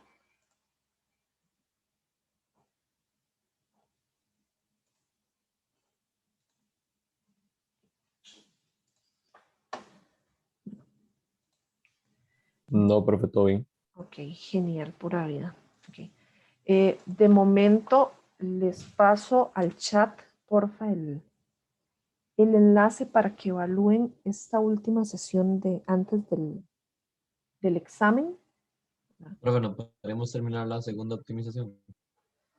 Ah, ok, sí, buena idea. Para aprovechar, yo sé que ya algunos están cansadillos. Lisa, creo que tienen la manita levantada. Sí, con permiso, es que en la sesión, perdón, en la página de Global Observer no está el material de la sesión pasada. Sí, fue que me despisté y olvidé subirlo, perdón. Ahora lo subo junto con el de esta sesión de una vez. Gracias. Con gusto. Entonces, aprovechemos y terminemos este otro.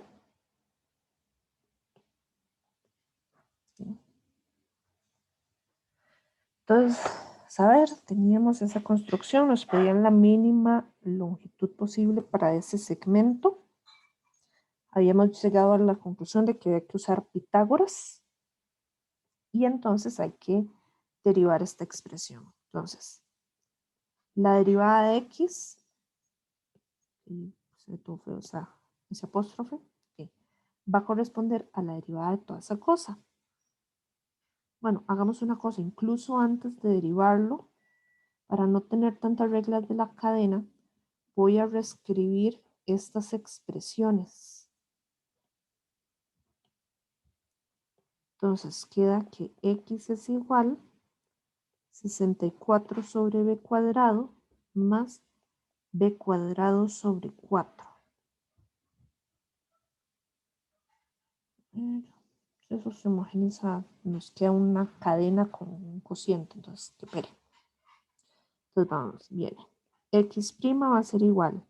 La derivada de la raíz cuadrada, aquí trabajamos con regla de la cadena, es 1 sobre 2 veces la raíz. Es 1 sobre 2 veces toda esa cosa. 64 sobre b cuadrado más b cuadrado sobre 4. Sí. Por la derivada de lo que hay dentro de esa raíz, que es la regla de la cadena. Entonces, si queremos derivar esto, es más fácil pensar en ello como 64 por b potencia menos 2 y así no tener que usar la regla del cociente. Entonces, a la hora de derivarlo, baja el exponente, o sea, 64 se va a multiplicar por menos 2 y me va a quedar b potencia menos 3, o sea, la b en el denominador.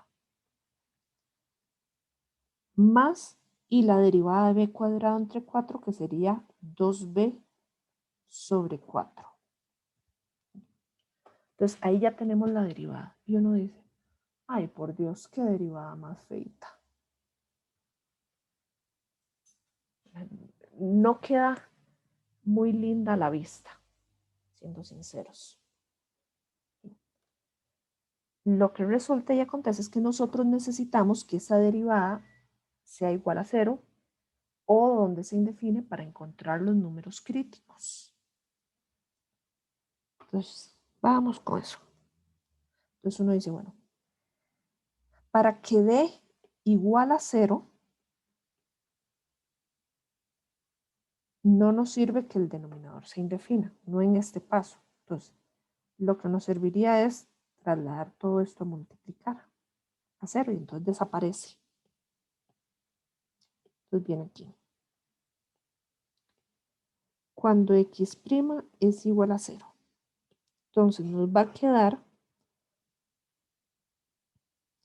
que esto va a ser 64 por menos 2 sobre b cúbico más 2b sobre 4 igual 0. Si homogenizamos esta expresión, sería 64 multiplicando a menos 2 multiplicando a 4 menos 512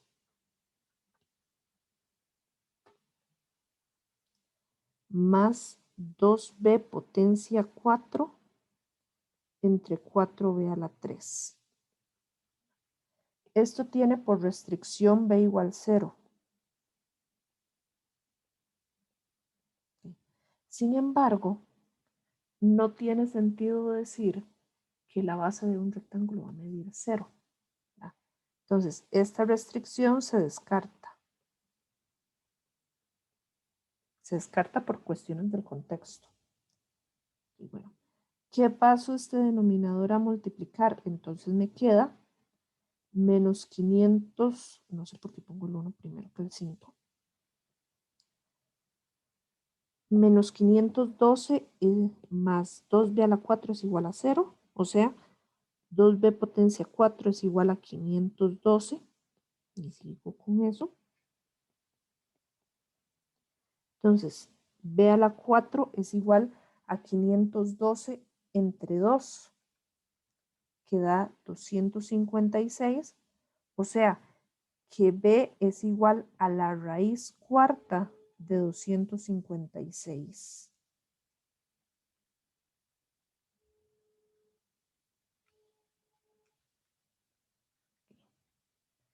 Y esto da por resultado 4.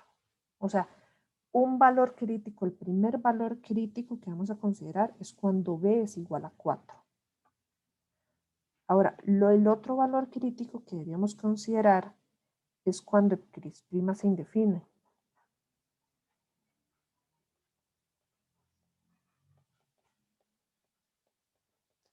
Ella se va a indefinir si el denominador es igual a 0.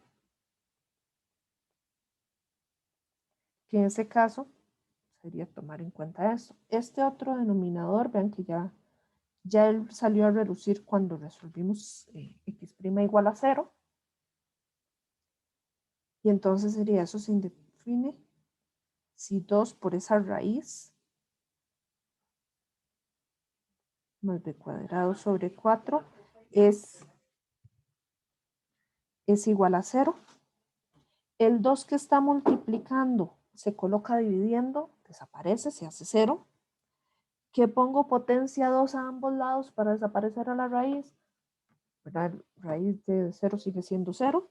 Entonces nos queda 64 sobre b más b a la 2 sobre 4 es igual a 0. Entonces, esa expresión, bueno, tiene una restricción, que es cuando b vale 0, que ese ya lo habíamos descartado. Podemos homogeneizar esa expresión para tener una Profe, única fracción. ¿Sí? ¿no sería 64 sobre b al cuadrado? Uy, sí, gracias. Gracias, gracias.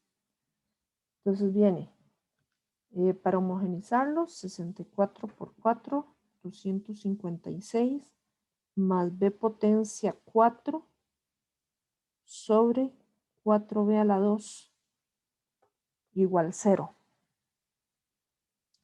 Que el 4b del denominador lo pasamos al otro lado, multiplicar a 0 desaparece. Nos queda 256 más b potencia 4 es igual a 0. Y resulta ser que eso no tiene solución. ¿Okay? No tiene solución por la siguiente razón. B a la 4 sería igual a menos 256. Y si quisiéramos quitar el potencia 4, sería sacar una raíz cuarta. Pero no hay raíces cuartas de números negativos y que el resultado sea real. Entonces, sin solución. Conclusión, el único número crítico que nos interesa considerar es 4. Entonces, después de eso, lo más que vendría sería verificar de que efectivamente ese número crítico sí es el que nos genera el mínimo. Entonces, verificación de mínimo. Okay. Levantando la manita. ¿Cuántos de ustedes en este momento dicen, ¿cómo rayos voy a derivar yo esa cosa tan grande? Okay.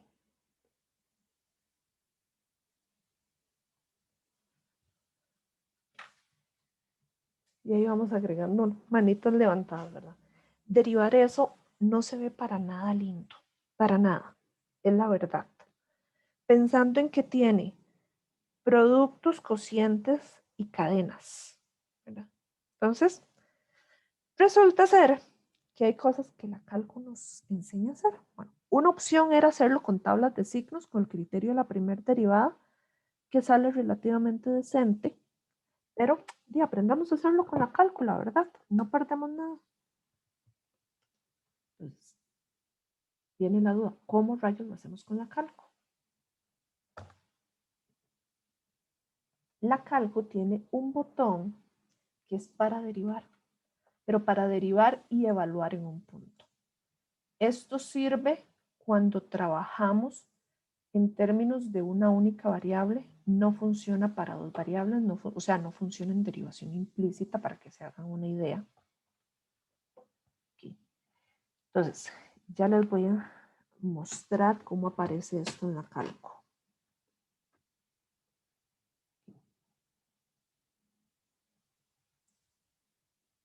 Porque así. Yo que tengo una calculadora viejita, si ustedes se dan cuenta, aquí en color amarillo, lo que dice es DDX. Ese es el botón que nos sirve para derivar. Entonces uno le da Shift y esa expresión. Okay. Aquí nosotros le vamos a poner el criterio de la función que queremos que ella derive. En este caso vamos a meter el criterio de la primera derivada. O sea, vamos a meter todo ese criterio, pero la calcu lo que va a reconocer es la letra o la variable X. Entonces, en lugar de las B, vamos a poner X.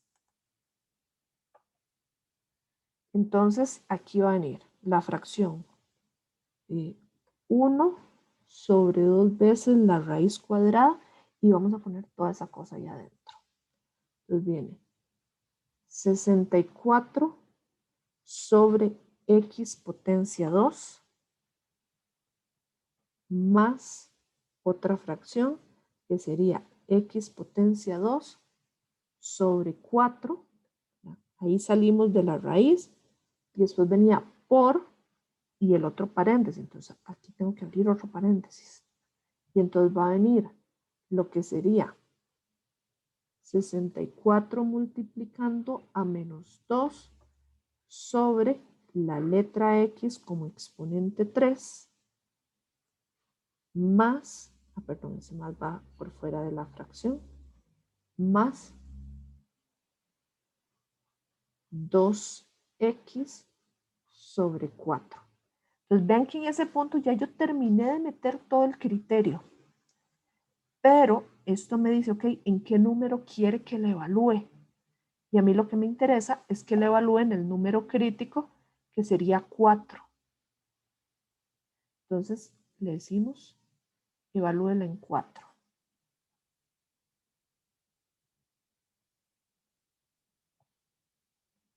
Y después de eso le damos igual. Ella posiblemente tarde un ratito ahí.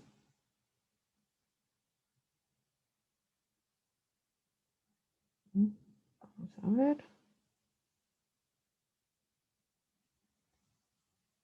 Y ahí nos dice que vale 0.35.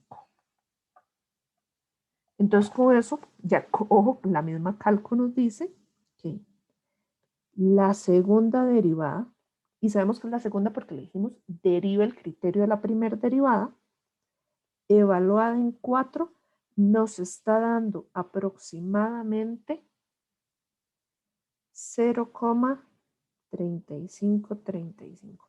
El número como tal no nos interesa mucho. Lo que nos interesa es decir que es un número positivo y que entonces por el criterio de la segunda derivada, si es positivo, esto es como decir cóncavo hacia arriba, entonces el número crítico representa un mínimo. Entonces, si es un mínimo. Entonces, sí se cumple lo que nos piden, pero nosotros no hemos dicho cuál es la longitud de ese segmento.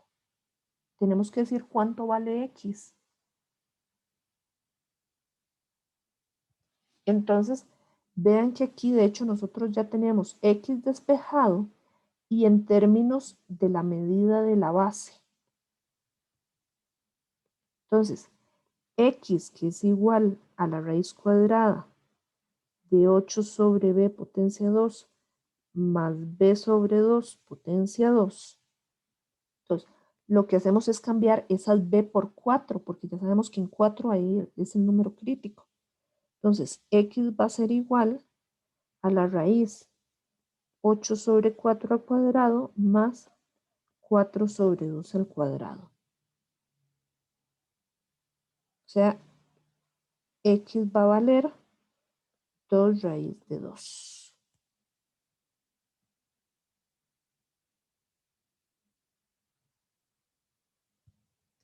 Y ahí estaría la respuesta al ejercicio. Profe, una pregunta. Sí, ¿Por qué la verificación sería la segunda derivada si lo que comprobamos fue la primera derivada? ok. Lo que pasa es esto. Nosotros a la calculadora lo que introdujimos fue todo este criterio de acá. O sea, introdujimos el criterio de la primera derivada, pero con ese botón en particular,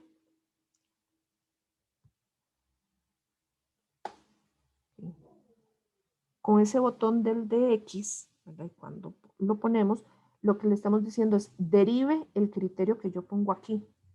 Entonces, si le digo derive el criterio de la primera derivada, lo que está haciendo es diciéndome cuánto da la segunda derivada evaluada en el número que también le indiquemos.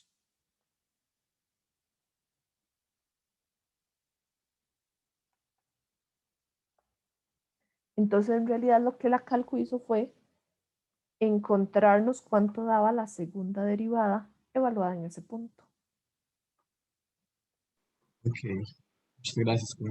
Con mucho gusto. Peter, que veo que tiene la manita levantada.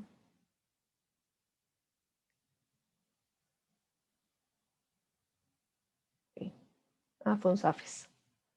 Okay. Chicos, no sé si hay alguna otra duda o cosas que quieran preguntar.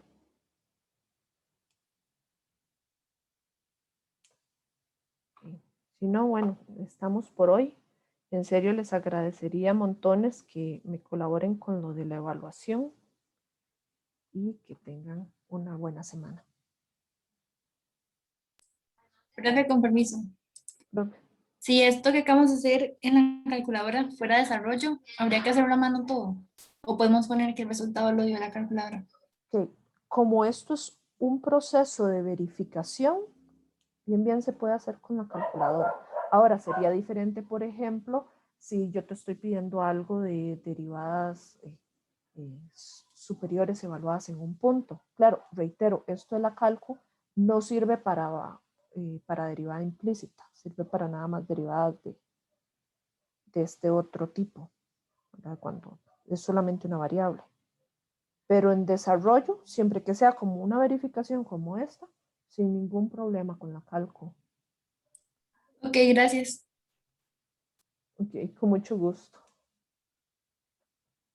No, profe, gracias. Nos vemos. Con gusto. Hasta luego, gracias. Chaito. Hasta luego. Hasta luego. Profe.